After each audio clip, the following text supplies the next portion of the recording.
ಕರ್ಣನ ಅವಸಾನ ಭಾಗ 6. ಬಹಳ ಹೊತ್ತು ಯುಧಿಷ್ಠಿರನನ್ನೇ ನೋಡುತ್ತಾ ಧೈರ್ಯಿಸುತ್ತಿದ್ದು ಕೊನೆಗೊಮ್ಮೆ ಕರ್ಣನು, ಯುಧಿಷ್ಠಿರ, ನೀನು ಮಹಾಪುರುಷ, ವೀರಯೋಧ, ವೀರೋಚಿತವಾಗಿ ನಾನು ನಿನ್ನನ್ನು ಅಭಿನಂದಿಸುತ್ತೇನೆ. ಕೆಲಕಾಲ ನಿನ್ನೆದುರಿಗೆ ಇದ್ದು ನಿನ್ನನ್ನೆದುರಿಸುವ ಈ ಅವಕಾಶಕ್ಕಾಗಿ ಕೃತಜ್ಞ. ನಂಬಿದರೆ ನಂಬು, ಬಿಟ್ಟರೆ ಬಿಡು. ನಿನ್ನೊಂದಿಗೆ ಸ್ವಲ್ಪ ಹೊತ್ತು ಇರಲು ನನಗೆ ತುಂಬ ಸಂತೋಷವಾಗಿದೆ ಎಂದು ತುಂಬು ಹೃದಯದ ಪ್ರೀತಿಯನ್ನು ನಕ್ಕು ಅವನೊಡನೆ ಯುದ್ಧವನ್ನಾರಂಭಿಸಿದನು. ಅದೊಂದು ಅದ್ಭುತ ದ್ವಂದ್ವ. ಮೊದಮೊದಲು ರಾಧೆಯನು ತಮ್ಮನ ಬಾಣಗಳಿಂದ ನೊಂದನು. ನೋವು ಸಹಿಸಲಾಗದೆ ರಥದ ಮೂಕಿಯ ಮೇಲೆ ಒರಗಿ ಮೂರ್ಛೆ ಹೋದನು. ಹಾಗೆಯೇ ಎಚ್ಚೆತ್ತು ಮುಂದುವರೆಸಿದನು. ಸಾತ್ಯಕಿ ಮೊದಲಾದವರು ಯುಧಿಷ್ಠಿರನ ನೆರವಿಗೆ ಬಂದರೂ ಅವರನ್ನೆಲ್ಲ ನಿವಾರಿಸಿ ದ್ವಂದ್ವವನ್ನೇ ಮುಂದುವರೆಸಿ ತನ್ನ ಎಂದಿನ ತಂತ್ರದಂತೆ ಮೊದಲು ಯುಧಿಷ್ಠಿರನ ಬಿಲ್ಲನ್ನು ಮುರಿದು ನಗುನಗುತ್ತಾ ಅವನ ಕವಚವನ್ನು ಹರಿದ. ಯುಧಿಷ್ಠಿರನ ಮೈಯೆಲ್ಲ ರಕ್ತಮಯವಾದುದನ್ನು ನೋಡಲಾಗದಿದ್ದರೂ ಯುದ್ಧವೆಂದರೆ ಮಾಡಲೇಬೇಕಲ್ಲ. ನಗುತ್ತಲೇ ಯುಧಿಷ್ಠಿರನೆಸೆದ ಭಲ್ಲೆಯೊಂದನ್ನು ಎರಡಾಗಿ ಕತ್ತರಿಸಿದ. ಯುಧಿಷ್ಠಿರನ ಪತಾಕೆಯನ್ನು ನೆಲಕ್ಕೊರಗಿಸಿದ. ಕ್ಷಣ ಮಾತ್ರದಲ್ಲಿ ಕೊಲ್ಲಬಹುದಾದ ಅಸಹಾಯನನ್ನಾಗಿಸಿದ ಮೇಲೆ ಅವನನ್ನು ತನ್ನ ಬಿಲ್ಲಿನ ತುದಿಯಿಂದ ಮುಟ್ಟಿ ಕರ್ಣನು, ಯುಧಿಷ್ಠಿರ, ನೀನು ಪ್ರಖ್ಯಾತ ಕುರುವಂಶದಲ್ಲಿ ಹುಟ್ಟಿದವನು, ಪಾಂಡವ ಜ್ಯೇಷ್ಠ. ನಾನು ನೀನು ಹೇಳಿದ ಹಾಗೆ ಕೇವಲ ಸೂತಪುತ್ರ. ಕ್ಷತ್ರಿಯನಾದ ನೀನು ಶತ್ರುಗಳನ್ನು ಕೊಲ್ಲುವುದರಲ್ಲಿ ನಿಷ್ಣಾತನಾಗಿರಬೇಕಲ್ಲವೇ? ಆದರೆ ಹಾಗೇನೂ ಕಾಣಿಸುತ್ತಿಲ್ಲವಲ್ಲ.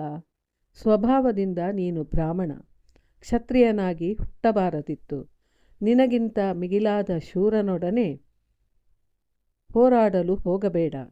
ಸೋಲಿಸುವೆನೆಂಬ ದೃಢ ವಿಶ್ವಾಸವಿಲ್ಲದೆ ಯಾರನ್ನೂ ದ್ವಂದ್ವಕ್ಕೆ ಕರೆಯಬೇಡ. ಮನೆಗೆ ಹೋಗು ಮಗು. ಅಥವಾ ನಿನ್ನ ತಮ್ಮ ಅರ್ಜುನನಿದ್ದಲ್ಲಿಗೆ ಹೋಗು. ನೀನು ದ್ವಂದ್ವದಲ್ಲಿ ಎಂದಿಗೂ ರಾಧೆಯನನ್ನು ಕೊಲ್ಲಲಾರೆ ಎಂದು ಹೇಳಿ ಮರುಕ್ಷಣವೇ ರಾಧೆಯನು ಮುಖ ತಿರುಗಿಸಿ ಹೊರಟು ಹೋದ. ತನ್ನನ್ನು ತಾನೇ ಶಿಕ್ಷಿಸಿಕೊಳ್ಳುವಂತೆ ಇಮ್ಮಡಿ ಶೌರ್ಯದಿಂದ ಸೈನ್ಯವನ್ನು ಕೊಚ್ಚತೊಡಗಿದ. ಭೀಮ ಮೊದಲಾದವರು ವೀರರು ಧಾವಿಸಿ ಬಂದರೂ ಅವನ ಪ್ರತಾಪವನ್ನು ಸ್ವಲ್ಪವೂ ತಡೆಯಲಾಗಲಿಲ್ಲ. ರಾಧೆಯನ ಮೇಲೆ ಕೋಪಗೊಂಡ ಭೀಮನು ಅವನನ್ನೇ ಅನುಸರಿಸಿಕೊಂಡು ಹೋದ. ಬರುತ್ತಿರುವ ಭೀಮನನ್ನು ಕಂಡು ಶಲ್ಯನು, ರಾಧೆಯ, ನೋಡು, ಭೀಮನಿಗೆ ನಿನ್ನ ಮೇಲೆ ಕೋಪ ಬಂದಿದೆ. ಅಭಿಮನ್ಯುವನ್ನು ಕೌರವರು ಕೊಂದಾಗಲೂ ಅವನ ಮಗ ಘಟೋತ್ಕಚ ಸತ್ತಾಗಲಾಗಲಿ ಅವನಿಗೆ ಇಷ್ಟು ಕೋಪ ಬಂದಿರಲಿಲ್ಲ. ಇಂದು ಅವನು ಸಾಕ್ಷಾತ್ ಯಮನಂತೆ ಕಾಣುತ್ತಿರುವನು.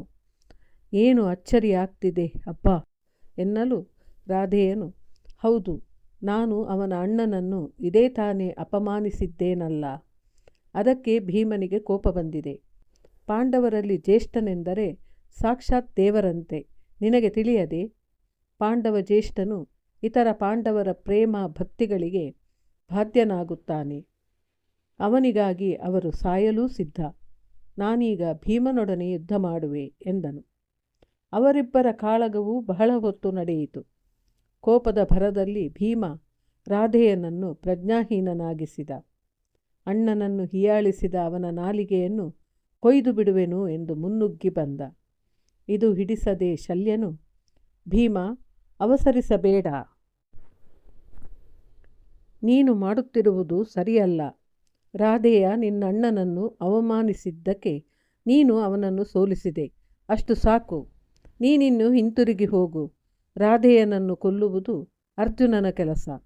ಅವನ ಪ್ರತಿಜ್ಞೆಯ ಪಾಲನೆಯನ್ನು ಅವನು ನೋಡಿಕೊಳ್ಳಲಿ ಎಂದನು. ಶಲ್ಯನ ಮಾತು ಸರಿ ಎಂದೆನಿಸಿ ಭೀಮ ಅಲ್ಲಿಂದ ಹೊರಟು ಹೋದ. ಇದು ಮುಂದಿನ ಭಾಗದಲ್ಲಿ ಮುಂದುವರಿಯುತ್ತದೆ.